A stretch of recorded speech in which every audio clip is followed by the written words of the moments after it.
we saw one game and conditions were favorable for the Vikings in that one game.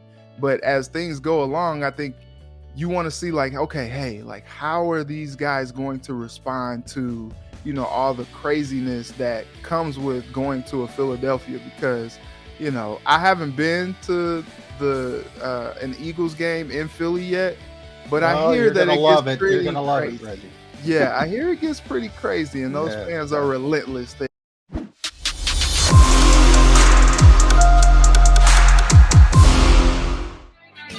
You got Birds 365, the Mac and Mac guys, McMullen and McDonald. We are joined by a preview guest from Minnesota. He was good enough to come on my CBS Sports Radio show. So I said, did a great job with me there. You can do a great job with us here on Birds 365. Reggie Wilson from KARE-TV in Minnesota. Reggie, John and I were just talking before we punched you up about power rankings and how the Eagles moved up in the power rankings this week, even though they didn't play all that well against the Lions. Oh, the Vikings did. They moved up in the power rankings as well, but they actually earned it with their win over Green Bay. How good did the Vikings look on Sunday? They look good. And first off, thanks for having me.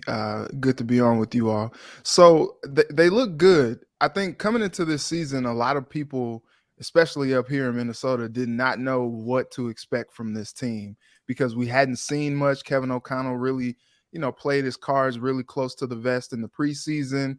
At training camp, we were only able to see so much, and we were only able to really kind of digest a little bit of what we saw because, they were still trying to work the kinks out, get everything together.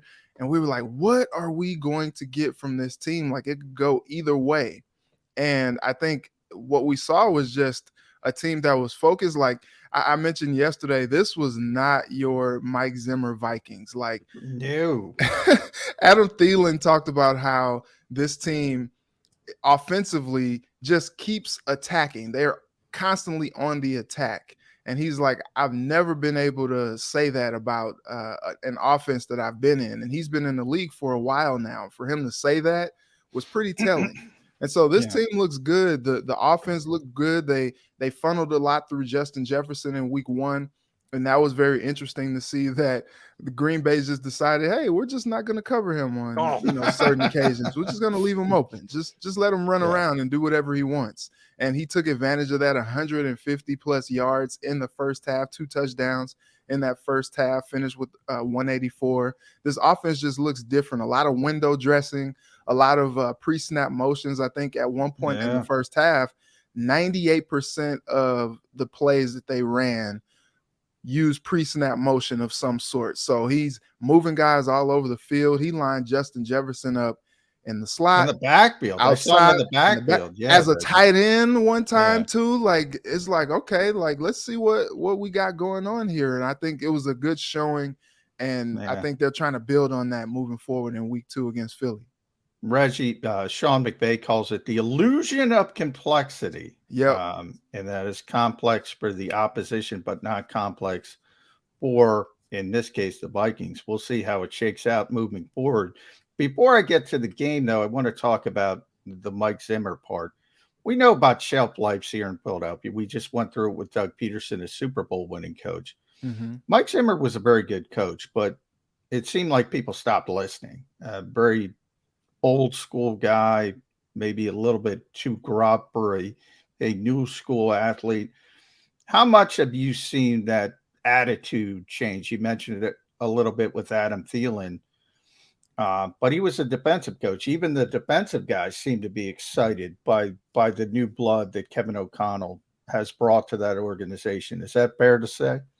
Yeah, it's interesting because Kevin O'Connell is maybe what you would call a player's coach. Guys love him. Like yesterday, Justin Jefferson got the Nickelodeon Award for the best week out of, all the players last week. And so Kevin O'Connell's like, look, congrats to you, Justin Jefferson, but I'm the guy taking the slime. Each time we get someone recognized, you can slime me. And they slimed him, and it was a fun moment for the team. I do not see Mike Zimmer ever doing something like that. No, like he's like, look, get that stuff away from me. What is Nickelodeon even doing here? Like, we're not kids. Get out of here. Like, he was really a tough guy. And I think that wore on players as the years went along. And it was funny, like when he got, kicked to the curb up here, so many players came out and just talked about how, it doesn't work to have a fear-based organization. Yeah, fear-based culture a lot. Yeah. Doesn't work having a fear-based organization. I think there were a lot of players that were open and welcoming to some new blood coming in. And it showed, in camps, in training camp, off-season mini camp, like you could just feel a different type of energy from the team. And they said as much as well, just how different it feels, how fun and how loose they are. I think Irv Smith yesterday at a community event made mention of how, loose it was in the locker room, with music being played. I'm like, music being played, that simple of a thing, but I think they are really feeling like the energy and they feel like the sky is the limit. And talking to Justin Jefferson last week, it was interesting to note. He said something about the offense. We're not really sure how much Clint Kubiak had, as far as the reins in making the offense go last year, because, Mike Zimmer had his identity. He wanted to run the football. That was like his main thing, and everything else was kind of like, going off of that. And so the offense really wasn't of the McVay, Shanahan, all of that ilk of offenses. And then we get Kevin O'Connell in here, and all of a sudden he's like, man, we're confident in this offense. Like, we're moving around. It's, as you said, the illusion of complexity where maybe they aren't doing a whole lot, but it looks like they're doing a whole lot. And it makes a difference to those guys. They feel a little bit more confident in what they're putting out there on the field. And it's just totally different from what Mike Zimmer did in the last 8 seasons. Let me ask you about the defense, because that's what surprised me. The offense sells newspapers and hits on shows like this and stuff like that, but you got to have defense to win. Oh, except you don't, because the Eagles didn't play any defense on Sunday anymore. So maybe I'm wrong. Maybe I'm starting from a wrong supposition. But I was doing my pre-game work, and I realized how many changes the Vikings had made on defense, and veteran guys, including a guy we know pretty well, Mr. Kendricks, who came in and got 13 career high, 14, 15 tackles for them. Jordan Hicks. Yeah, Jordan Hicks. What'd I say? Kendricks is part of the elder linebacker group that they bring in, and 30 in the NFL is elder. Maybe not for me and Johnny Mack, but it is in the NFL. Smith outside coming in from Green Bay, and Hicks coming from Arizona, formerly here in Philadelphia. Is that what they needed? Did they just need some stabilizing guys to play better defense than the one that Zimmer, Mr. Defense himself, ran last year? Because their defense looked pretty darn good week one, just shutting down the Green Bay Packers.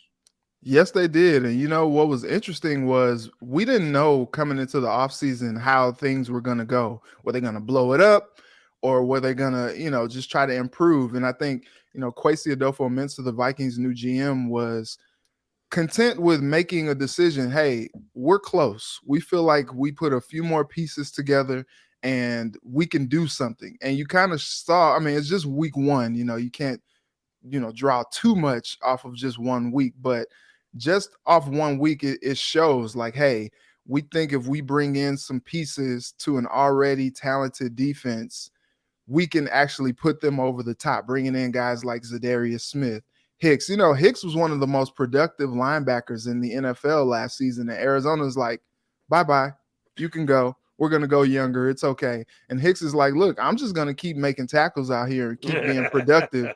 And he leads the team in tackles last week against the Packers and had some really critical stops there.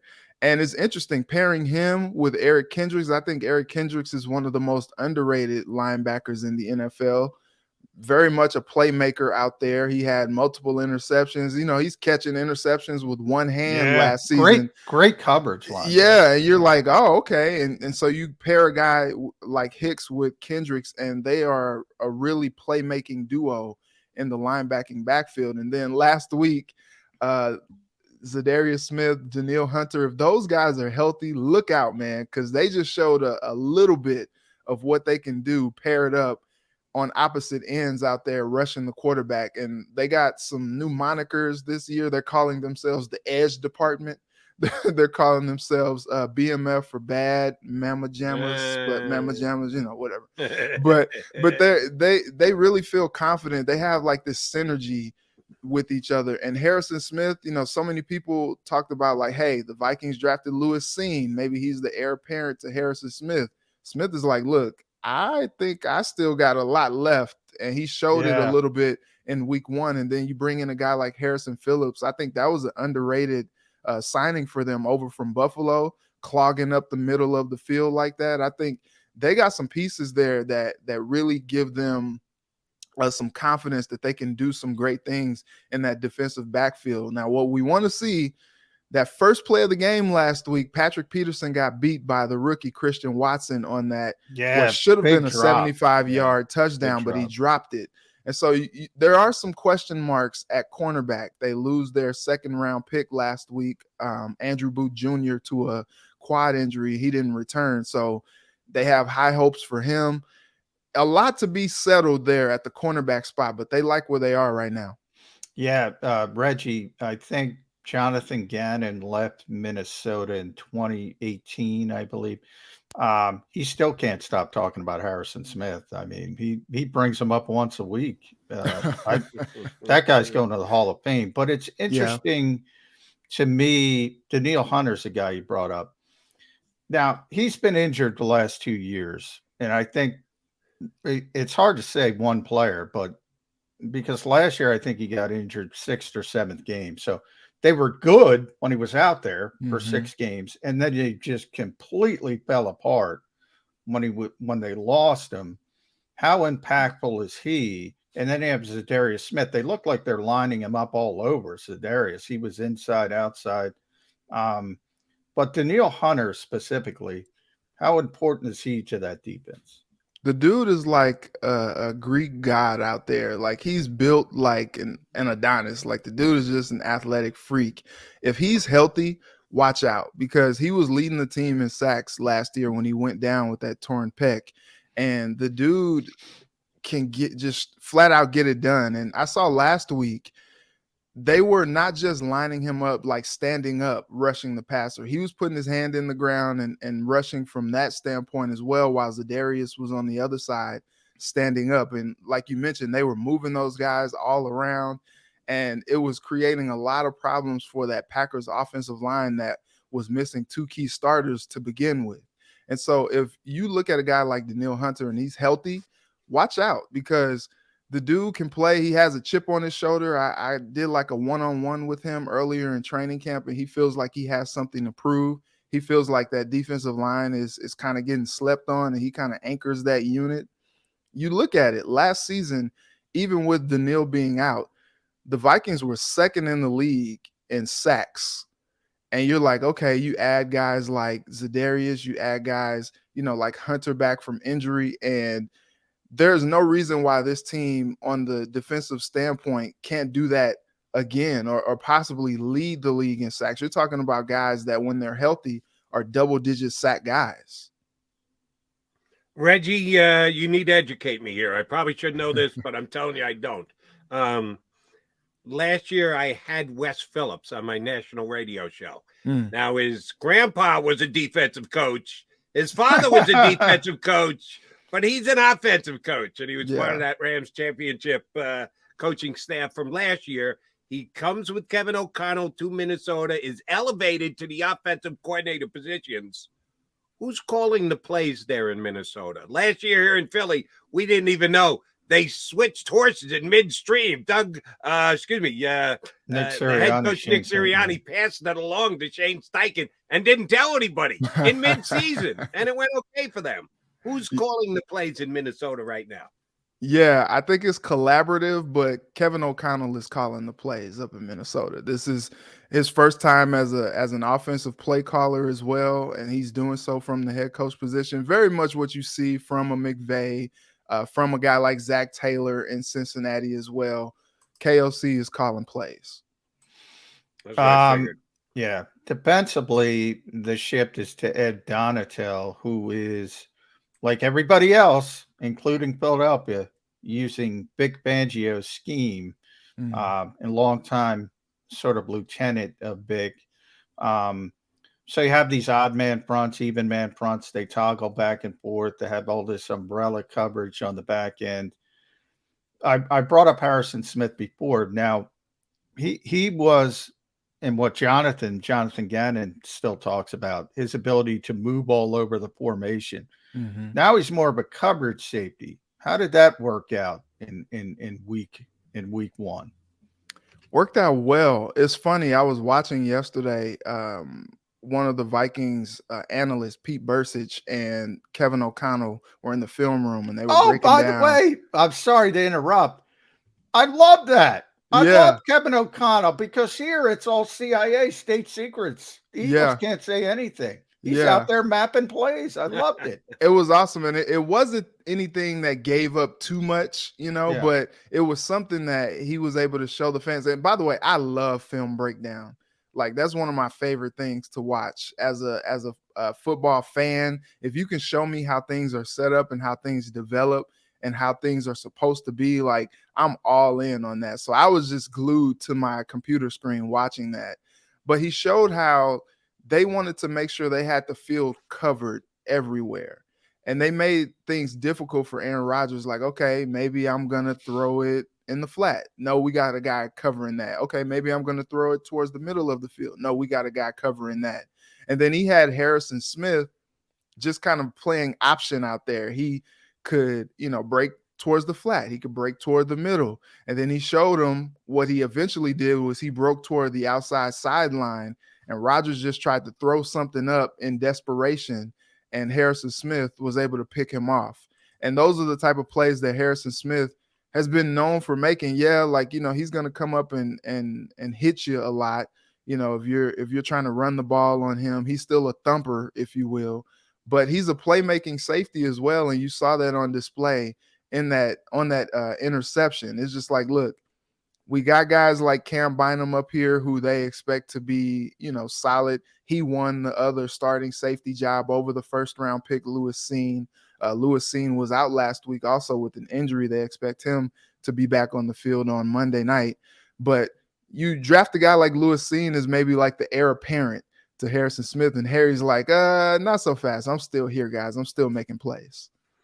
Want to jump back over to the offensive side for a second, Reggie, if you can. I see Justin Jefferson's numbers, 9 receptions, 184 yards, 2 touchdowns, but only 11 targets. A.J. Brown had 13, so he was jaking a little bit. Tell Jefferson he might have to pick it up this week. Despite his 11 targets, 8 people were targets for quarterback Kirk Cousins, spread around a little bit. None of which went to Jalen Reagor, who we know a little bit here in Philadelphia. He did return punts for the Vikings. Mm-hmm. Did he not get the ball thrown his way because he just got there, still getting up to speed, got to figure out what kind of role they're going to use him in? Look into your Viking crystal ball a little bit for us and tell us what you think Jalen Reagor's role on the Vikings will be. I think they're still trying to figure that part out. I know first and foremost, they wanted him to be their punt returner, and they made a little bit of a decision here. They got rid of Amir Smith-Marset, who they were hoping to fill that wide receiver 4 spot, and he showed some flashes last year, 2021 draft pick out of Iowa, and he was a guy that you thought, okay, maybe he could make a splash and kind of take that next step, a la KJ Osborne last year. And they made the surprise decision to let him go to make room for Jalen Reagor because they needed him more as a punt returner. And so I think they're probably still trying to figure out what to do exactly with Reagor as a receiver. From all that I saw and read, Reagor was having a pretty good camp in Philly before they traded him away. And so I think, you probably look at him as a guy that, you maybe do some end around sweeps on, take advantage of his speed. Maybe you hit him on a couple go routes or something like that and see if he can beat the defense over the top and things like that. But I think right now they are more concerned with him as a punt returner and making an impact there. But they'll find some ways. It's just funny. The pecking order with the Vikings, you got Justin Jefferson. Then it's like, oh, okay, you got Adam Thielen. Then you got KJ Osborne. didn't really get a whole lot of targets last week, but Irv Smith is a guy that they're high on from the tight end position. Yeah. Kirk Cousins comes out last week and throws his first 2 passes to Johnny Munt. Everybody's like, who? Who is that? Where did he come from? He's a Rams guy, right? Yeah, it's like I thought this guy was just supposed to be a blocking tight end. What happened to throwing to the skill position guys, and also throwing to guys like Dalvin Cook and Alexander Mattison out of the backfield as well? Like you mentioned it, 8 different targets. The offense was really diverse yesterday, so it's like up to Jalen Reagor to like crack some of that because they kind of have it cooking already with some of the guys that they already are throwing out there. Well, Reggie, I can't believe it's taken us this long, but I got to get to your quarterback because he is one of the most interesting quarterbacks in the NFL, has been for years to me, because that guy can just sling the football. I mean, it's absurd the numbers he has put up since he became a starter in Washington. I always like to look at it: 4,100, 4,900, 41, 43, 36, 42, 42. Then you have 70% completion rate, 70.1, 69.1, 67.6. Last year, 71.9. Yet people don't think he's a good quarterback. What the heck is going on with Kirk Cousins in Minnesota? He's a very polarizing subject here in Minnesota. And it's like, it's not that he's good, but I think when you see guys like Pat Mahomes and Justin Herbert and, some of these young guys who are coming up and they're doing some of the dynamic things that they're doing, I think you kind of look at Kirk Cousins as maybe like a steady Eddie guy. And it's interesting because when I asked Kevin O'Connell earlier in the spring, like, hey, do you feel like Kirk Cousins has another level to go to? He said yes. But then a week before the season started, they asked Kirk Cousins, like, hey, do you feel like, you want to bring it a little bit more? And he's like, look, I think I'm just going to be the quarterback that I've always been. And you're just like, no, that's not how this is supposed to go. What are you talking about? And Kevin O'Connell's like, look, I don't think, we look at Kirk, maybe taking a step as much as people might think. And it's like, wait, what happened to what we were saying in the spring? And what I think is interesting is Kirk Cousins is your steady, consummate professional at quarterback. You know what you're going to get from him. He's a risk-averse guy who's going to, pick his spots. He's not going to take too many chances out there. He's not going to, scramble around and extend plays with his legs. Like, he's the guy that throws on script. He made some plays last week that, he kind of extended plays a little bit, and we asked him about it, like, Kirk, hey, you're making some plays out there. He's like, no, I still think I'm doing what I'm usually doing. It was just me moving around, manipulating the pocket a little bit more. It's like, Kirk, it's okay to call yourself a playmaker, dude. Just, lean into it. But I think Kirk is just Kirk. Like, he's a guy that, so is part of it personality? Just, yes. Yeah, he's a guy that doesn't want to throw too many interceptions. He's a guy that is always wanting to, take what the defense is giving him. And I think that made fans really upset last year. And I think what's different is how he's being coached this year, not putting him in positions to, drop back on 3rd and 10 and throw it 4 yards, because that's what his progressions took him to. It's like, be aggressive. And Kevin O'Connell talked about maybe not putting him in those 3rd and long situations so that he has some favorable field positions to keep ahead of the chains with some of the passes, because we know that when he goes through his progressions, if the second read is not there, he's going to dump it down. And whether or not it's far enough to get the first down or not, that's where he feels like he needs to go with the football to not make a mistake, because he cares about making mistakes. I really do like your steady Eddie handle for Kirk Cousins, because that's what he is. And John's right. When he throws out those numbers, what do you mean this guy's outstanding? Playoffs, plain and simple. And right, wrong, or indifferent, that's how we judge quarterbacks. How do they do when you get to the postseason? And Kirk Cousins hasn't been a winning postseason quarterback. And that's the difference between the guys who we think of as better than him. Now, a couple of the youngsters, because they haven't been to the playoffs and lost the same way Kirk Cousins have, get a pass. Oh, when they show up in the playoffs. Justin Herbert hasn't played a playoff game yet, but everybody loves him. He's the greatest thing since sliced bread. He's 0-0 in the playoffs. He hadn't won one yet, but he also hasn't lost one yet. So that's what I think most people hold against Cousins and not putting him in that elite group of quarterbacks. All right, Reggie, last thing for me. My partner was in Detroit last week for the game against the Lions and said the crowd actually did play a pretty good part in the game, that the Lion fans were pumped and psyched, and it was a difficult place for the Eagles to play. I got to take his word for it. I wasn't there. He was there. This week, the Vikings coming to Philadelphia, and we expect the house to be rocking on a Monday night with the Eagles winning their first game, with the national media guys having them ranked in the top 5 power rankings in the National Football League. Tell me why, if you're a Viking fan, you should either be excited about them playing on the road because they'll be able to handle the adverse conditions, or it's a legit concern because it's a new coaching staff and they're still learning each other. What's your read on the Vikings' first road game of the year?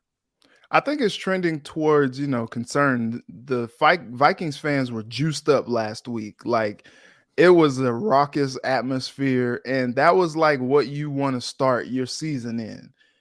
We do want to see, though, what is it going to be like when the crowd noise is a factor, when, just the circumstances are a little bit different than, the favorable ones that you get at home. What is it going to be like when your back is against the wall as a play caller? Like, we saw one game and conditions were favorable for the Vikings in that one game. But as things go along, I think you want to see, like, okay, hey, like, how are these guys going to respond to, all the craziness that comes with going to a Philadelphia? Because, I haven't been to an Eagles game in Philly yet, but I hear that it gets pretty You're gonna love crazy. it, Reggie. Yeah, I hear it gets pretty crazy, and those fans are relentless there. So, when they're, throwing out, whatever insults or whatever the case may be. There might be some of that, yeah. There might be. Yeah, when they're doing that, like, what is that going to do to affect that Vikings team? Like, how are they going to, rise up in that adverse situation? And it's just going to be a tough test for them. I think, the Eagles have it a little bit more together than the Vikings do on offense, or than the Packers do on offense. And so that's going to be a different kind of test for them to try to see how they stack up against one of the teams that is, by all accounts, hope to be there when it's all said and done, making a postseason push, talking about the Eagles. At Reggie Wilson TV sports director, Care 11. By the way, Reggie, this is way before your time, but I used to live in Apple Valley in Burnsville. In the Dennis Green, Mike Tice era. So long time ago. I hope Randy Shaver's doing well. I hope he's healthy. I know he does a lot with cancer out there. So good to see you doing well at Care 11. I know it well. I hope you're coming to Philadelphia. I'll welcome you if I see you in the press box. But thanks for coming on the show. Thrilled to have you. Hey, appreciate you having me, guys. This was a lot of fun. Good deal. That is Reggie Wilson from Care 11 in Minnesota here with us.